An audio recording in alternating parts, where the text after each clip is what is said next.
This is Work and Learn Abroad.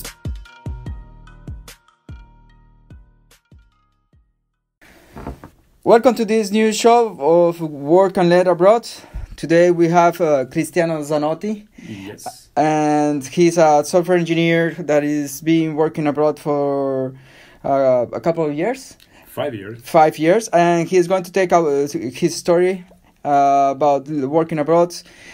Please keep following us in the iTunes, Google Play, or listening. If just let us know. Welcome, Cristiano. Oh, thank you, Leo, for having me. So maybe we can start by talking a little bit about you. Yeah, sure. So I'm Italian. I come from the north, between pretty much my cities between Milan and Verona.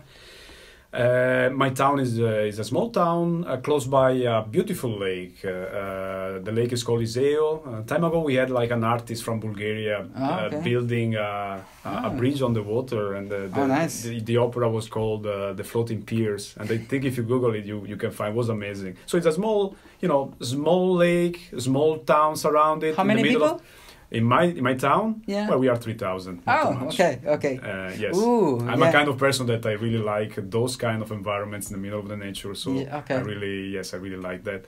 And from you went to school and then to high school. At what time do you start to think about going abroad? No, I think I always knew that at some stage of my life I would have gone abroad, because it's a kind of growing. I will repeat a lot about growth, about I think, and then you cannot really say that talk about growth without exploring, right? There is something inside you that say, okay, go out there and see what's there, and then there is something that is stronger, and then you just give up to that strength that move outside. Okay. It's the curiosity that move you, and so, probably it's happened before I was really determined to basically graduate. I lived in Milan, so coming from Brescia, that is the city. Then I moved for university in Milan. I stayed there. I took the bachelor, then the master. Then I stayed there a few years working over there. And by this time, were you fluent in English? That's an interesting question. Well, I did exam in English, so I was able to write, I was able to read, I was able to listen English. To perform in English well. I was able. It was better writing and reading, but then when you had to speak, oh my gosh, that is where the problem is. Yes, I found. Well, we will talk later, but I found my problem when I moved the first time, that I needed to get a job. I was looking for a job. Was the English? I wasn't able to speak fluently, and when you are in that situation, because you are not natural, your English is not smooth, so you need to spend a lot of mental energy for. Yes, right. Yeah, true. So you're not an effective speaker. You need to spend a lot of energy, but still you also have to convince somebody to give the job. Yeah. So in the beginning it's extremely difficult, right?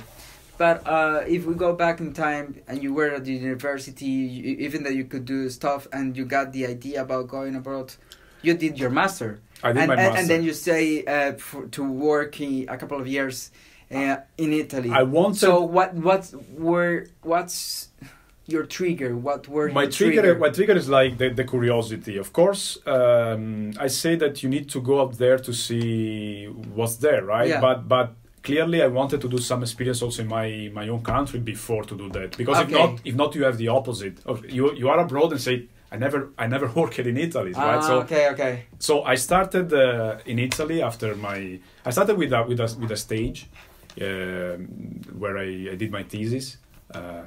Then after that one, I also moved in other two companies, right? And I stayed in Milan, I think 2 or 3 years. Okay. Now I don't remember that's nice. correctly. All right, 2 or 3 years. And I knew at some stage I wanted to go abroad. But for me, 2-3 years was good for, still learning. Because I have to say that I always been lucky in the places that I've been. I always learn a lot. But then, yes, I knew at some stage I would have basically, felt something to go abroad.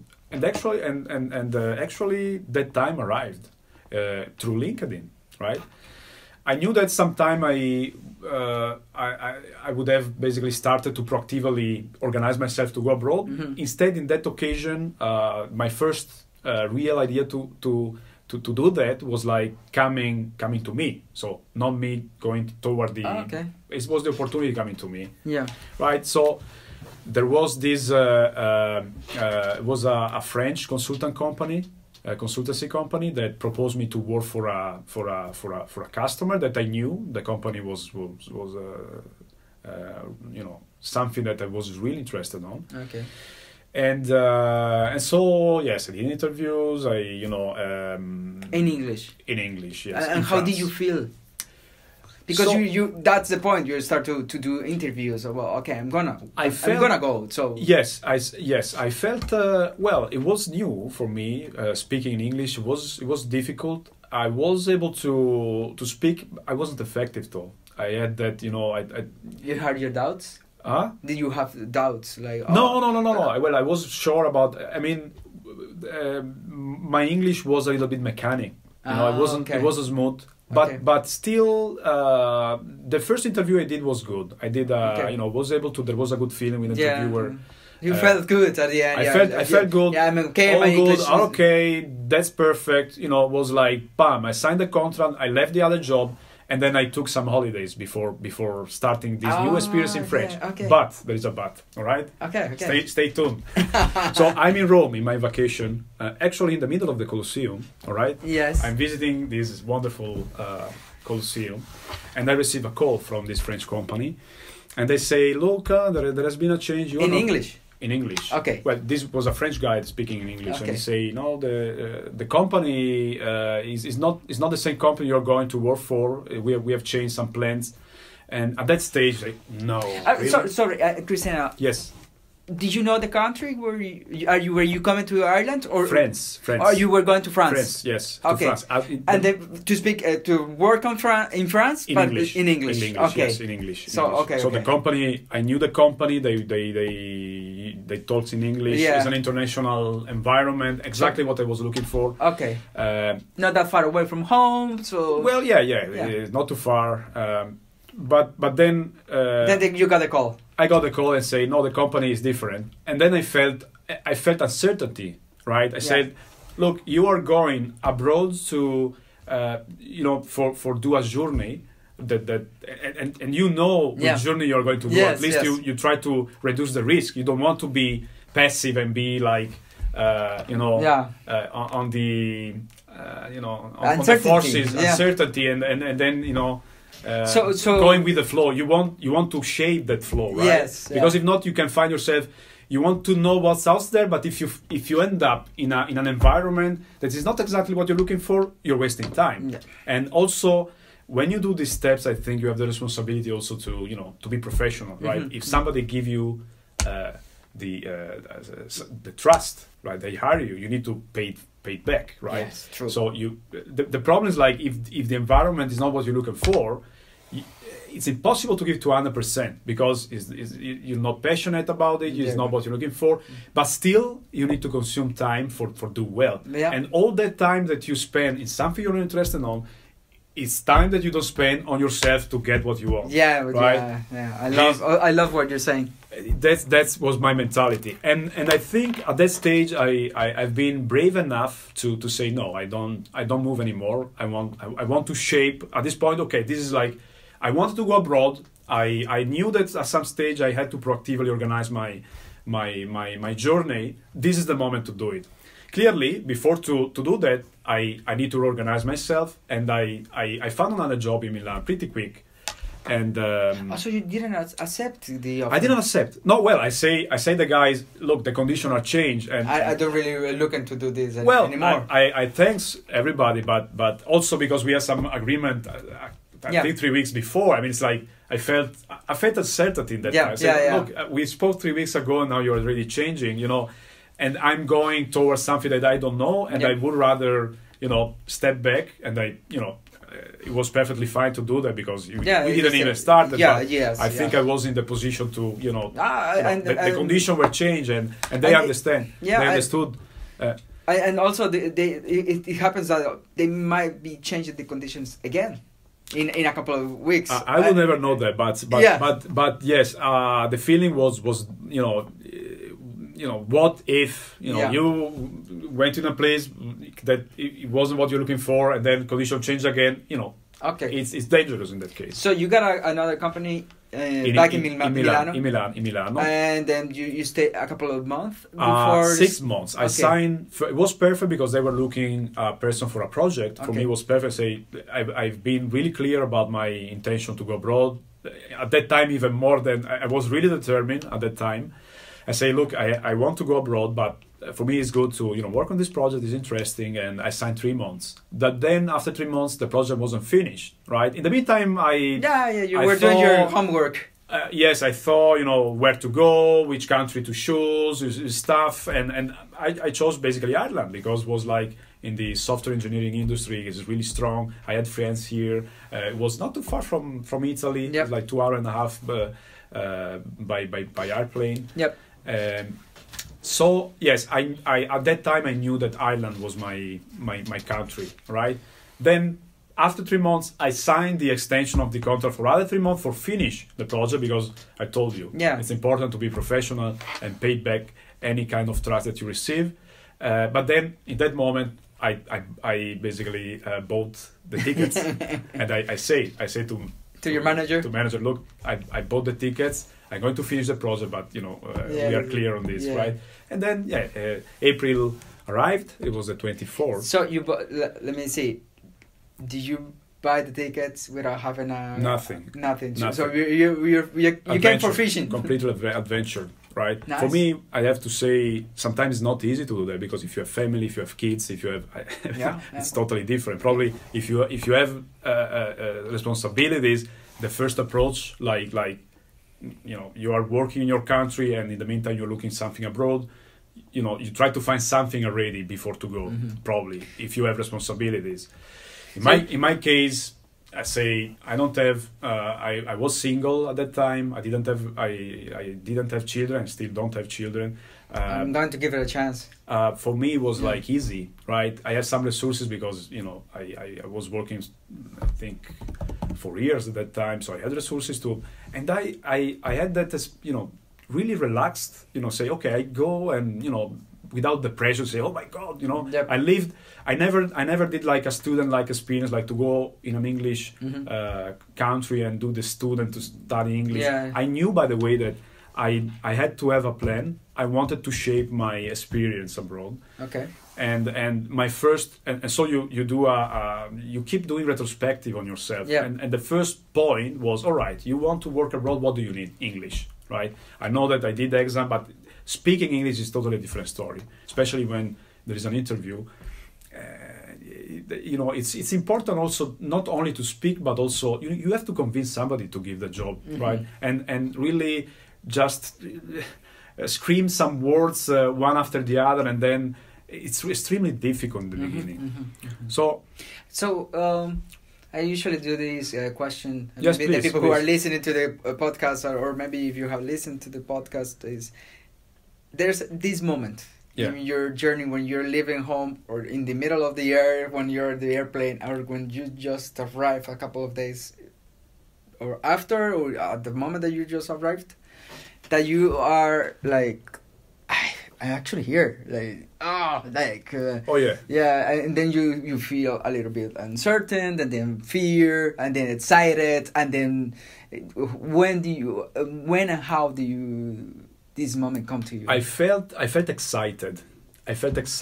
Because to me it was the start of the journey. There is no failure in the. But was it before or along the trip, or when you were here? You mean when I took the airplane? Yes, that spirit, like yes, I'm doing this. It was all constant to me because I knew that would have gone. And when I was here, I say yes, I'm here, I'm excited, I'm doing this one. Okay. Of course, I didn't know if it would have worked out. Yeah, that's the thing. But I was excited anyway because what I want to share with the audience is like, but this is my experience. It's not necessarily something that is right, or that is my thing. Yeah. And if you do a journey like this, moved by the curiosity, moved by the right spirit, right?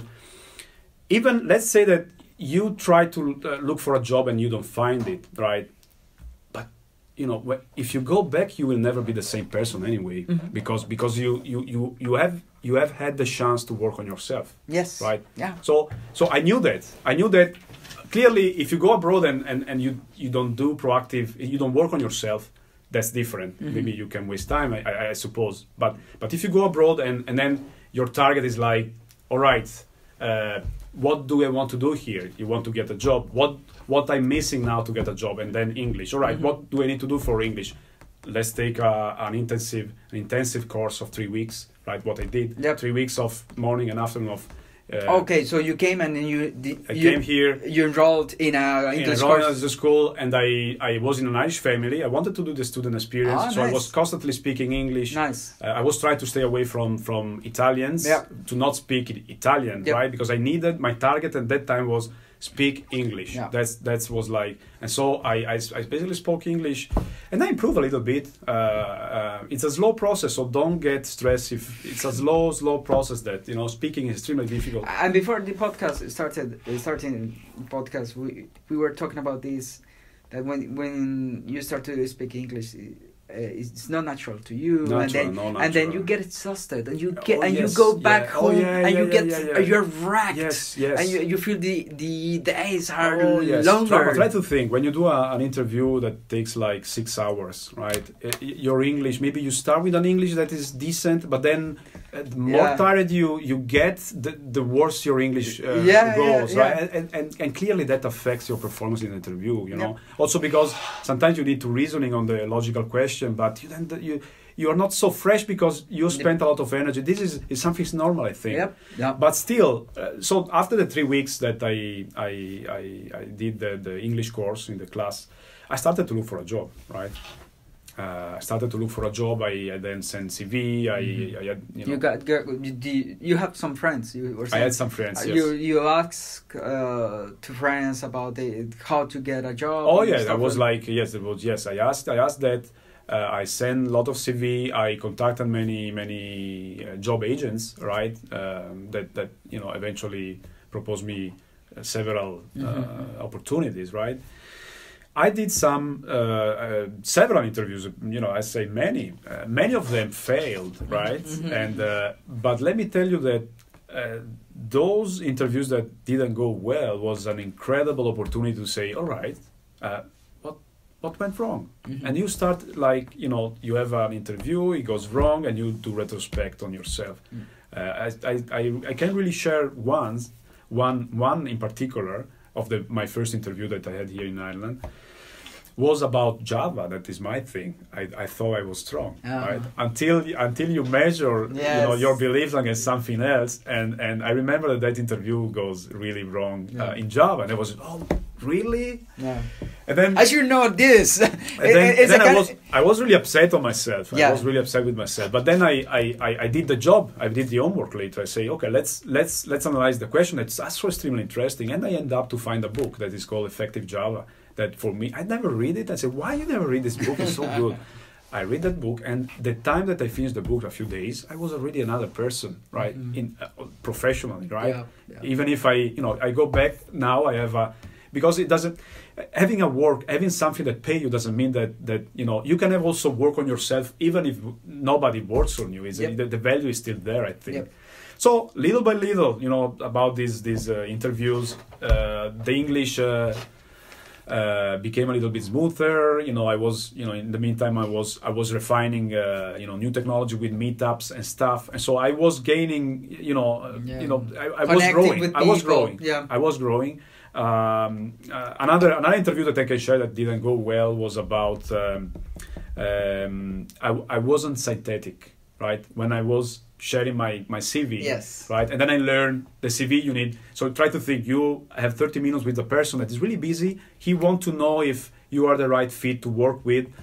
You cannot you have 2 minutes to explain your CV, not anymore.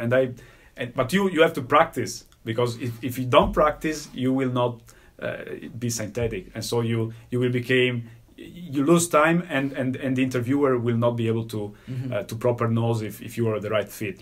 There's one thing that I share also in another episodes is that when I was in Japan, and I 1 year before you leave in the university, they start to prepare for interviews. So you start to do job hunting.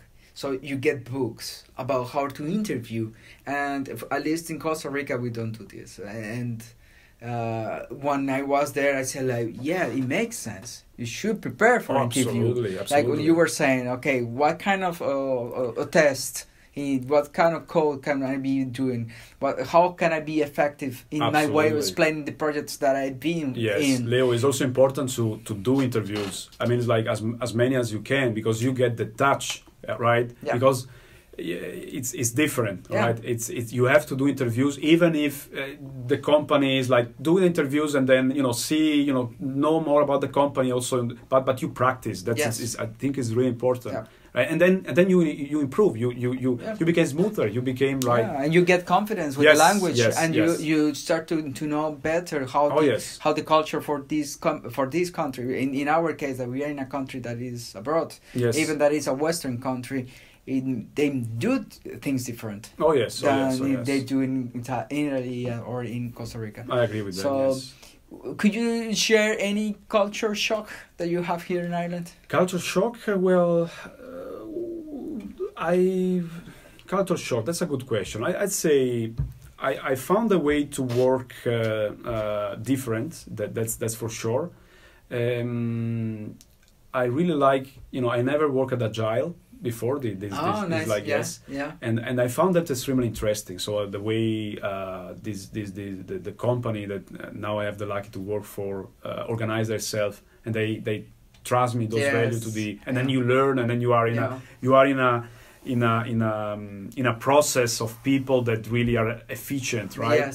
With this, I'm not saying that in Italy, because it's different. It's different, and then you spend your knowledge, because you know that I did waterfall or I did cascade, and he reduced Scrum. Exactly. What I want to be sure that the audience understands is like I'm not doing comparison. It's just different. I'm not saying, because I have a lot of respect of all the companies I worked, especially the Italian one. So it's like, there are strengths and different stuff. So I'm not sure if nobody can say it's better.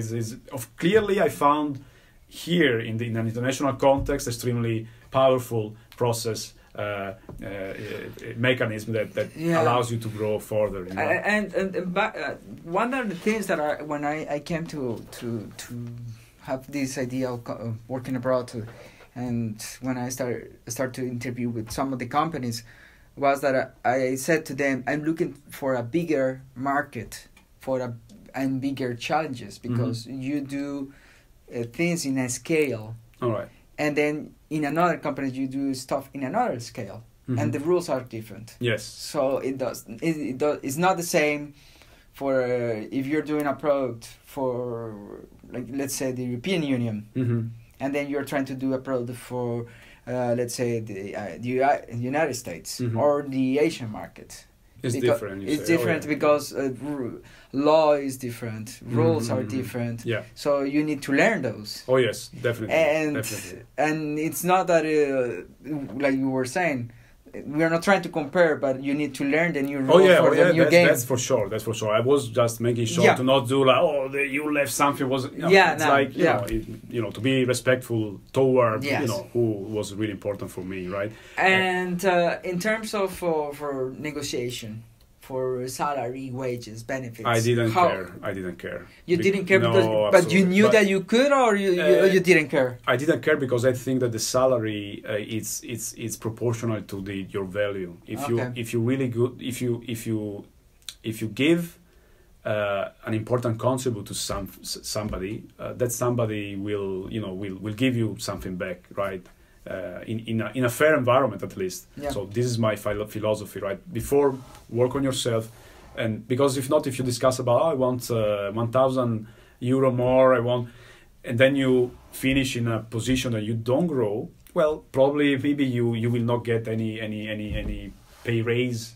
Whatever. And that's important, because sometimes we are fixed And again, there are styles, and people have different style to approach wages, benefits, everything and when you're getting a job or an offer. And one thing that we don't do, that I think, is try to don't set the amount now, and we say, okay, let's do a review in 6 months, and you can say and tell what I have done, and then we can build on that to know how far can I get and get better and provide more value to the company, and then the company can provide more value to me. But at that point, you have been proven. And you have proved to the company. If you find yourself in a not a fair environment, probably in my what I was looking for was like a fair environment where that that's get the people that works get a prize for that, and this is what I think is a fair. And sometimes people get trapped because they think, oh, actually this company is not fair. And no, the company is fair, so I'm staying here, and they just get used to whatever they get. Yeah, that's might be a trap. Yes. Yeah, yes. And so for the people who are listening to the show now, and they might be thinking about going abroad, is there an advice that you will say to them? Well, the advice that I can say is like challenge yourself and treat this like a journey. Be prepared. There will be good moment, bad moment. That's normal. But never give up. I mean, it's like try to learn. Remember that the failure is part of the learning process. If you never fail, it means two things: or you're not moving forward with your life. Second, you are not doing something new. Right? Yes. Oh yeah, definitely. That's the thing. To conclude my thing, after I talk about these interviews, and then I found a Northern Irish company that was a subsidiary of an American insurance here in Dublin. I did an interview, was successful that time, and it was a perfect fit, and I stayed there 1 year, and then after 1 year I moved in another company that is currently working on it. Oh, great. So are you happy? Are you staying? You're still looking forward to keep a couple of years more? I'm very happy about this company, and I was, by the way, happy. I left my previous Irish company with a heavy heart, right? But definitely I'm really happy. I didn't know much about Ireland before coming, and I have found that they are great people. I'm not sure about you. I knew that they were really, really good people, and because I had friends working here, and then they always told me about Irish people that they are really good, and then I found out myself that that's true. Yeah, great. Well, good to know that you're having a good time. Oh yes. Any last advice for the people that are listening to the show today? Well, yes. I mean, it's like treat like these kind of things with as an adventure, as a challenge for yourself. Clearly, there are different situations, right? In my case, it probably was easy because I didn't have responsibilities on, children or. But yes, I mean, it's like live such experience like an opportunity to grow, and you will see that working on the things you need to reach your target, define your target clearly, shape your opportunities, and then you'll see that something will come out. Yeah. It's as I also, for closing maybe the episode, we're getting longer than usual, but it's good advice, and you have give a lot of good advice as well. I hope so. And I would say that sometimes we think that those goals are there far away, and big goals are too far away for us, and then, as you said, we can build small, and then we get there eventually. There was a Chinese proverb that say even the highest peak of a mountain needs a small steps to start, right? It was something like this, not exactly, but I think I gave the idea, right? Yeah, great. Yeah. Well, thank you so much, Cristiano. Thank you, Leo, for having me. Thank you, the audience. And if someone wants to get in touch with you, is there a way to get in contact? Oh, I would through LinkedIn eventually. I'm there. Okay, right. So Cristiano Zanotti? Zanotti, yes. Double T? Double T. Okay, for my case, it's leonardo.martin@pm.me. Thank you, and thank you, Cristiano. Thank you, Leo. Thank you to all the audience. Bye-bye. This is Work and Learn Abroad.